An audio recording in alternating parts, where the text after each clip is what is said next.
Parlons de la route Aneho à Klakou ou à Klakou Aneho si vous voulez.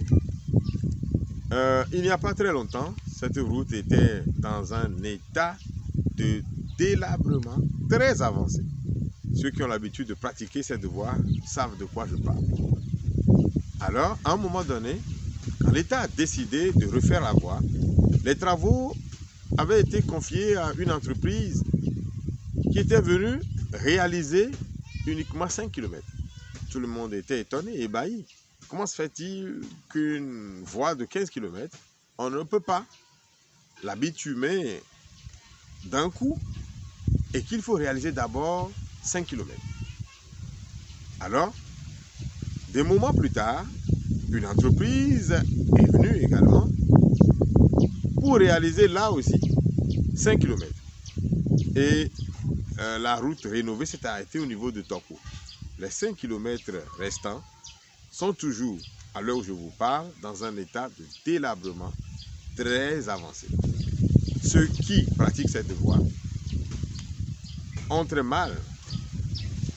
Mal également pour les engins qu'ils utilisent, leurs voitures et leurs motos. C'est un parcours de combattants.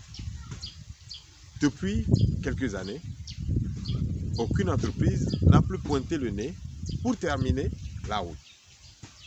Les entreprises ont déguerpi et aucune explication n'a été donnée à cette situation.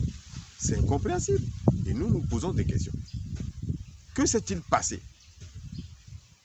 Est-ce que les autorités en charge de la passation de ce marché l'ont fait ainsi 5 km après 5 km? La question reste toujours posée. Mais nous, on constate que lorsqu'il y a élection, on promet aux populations de voter pour eux et qu'après les élections, ils reviendront refaire cette route. Mais après, on a fait 5 km. On est revenu avec la même promesse et on a fait 5 km. Bon, vont-ils revenir avec les mêmes promesses avant de refaire les 5 km? Non. Notre pays est un bien commun. Il faut en prendre soin et travailler pour que les populations soient heureuses. Normalement, cette route ne devrait pas s'arrêter à Aklakou. C'est une route qui devait continuer, passer à ABV, à Gomeseva, pour chuter à Afanya. Cela permettrait à au moins 3 préfectures d'être totalement désenclavées. Je parle de la préfecture des Lacs, de la préfecture du Bas-Mono, de la préfecture de Vaud. C'est une zone dans laquelle on produit beaucoup, les paysans produisent beaucoup. La tomate, le manioc, le maïs et d'autres produits que je ne peux pas citer là. Cette boucle dont je parle permettrait donc au pays également, aux populations, de sortir de la pauvreté.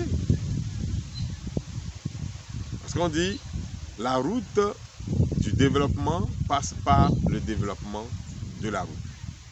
Mais d'abord, nous demandons que les 5 km restants de la voie Aneho à Klakou soient terminés. Après maintenant, il faut penser à développer cette voie pour que cela chute à Afanya et donc d'Afanya, cela viendra à Aminia et ça sera bénéfique bien sûr pour les populations ici et donc pour tout le tour.